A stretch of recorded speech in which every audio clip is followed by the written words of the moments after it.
He nhớ trong giờ. Trả lời đấy út em này. Nhớ do. Nếu tôi theo bóp vào lò gì thế à? Lò giấy mà. Lò?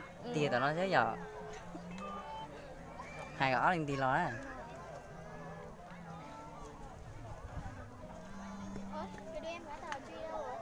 Thì lò mà chăm mồm ấy.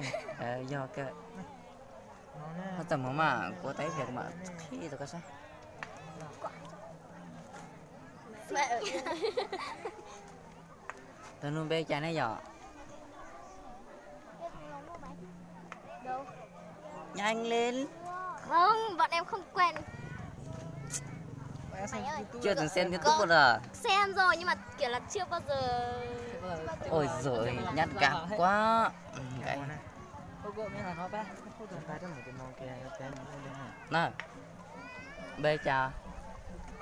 Nó nóng từ đây. Mày ơi. Con của ta.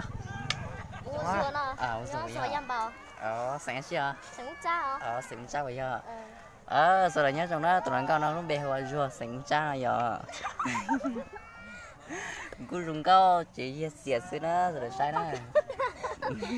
Cho nên tự nhiên nó thả đó. Ai có tờ phèo cha nó giờ. Cô tôi phê hoa Lina Yến nó. Lina Yến bây giờ hai đứa sao sai giờ. Lina Yến nó. Của tao từ lúc này giờ. Chị tao. Chị tao lỡ.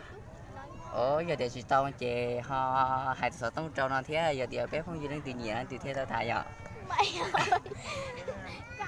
Cô tôi sợ tao hoa 01 chị ơi. 0819195094. Hai đứa dòng gì ấy giờ? 0819195094. Ở chào nó. Ở chào có lúc xưa hả nó? Liêu.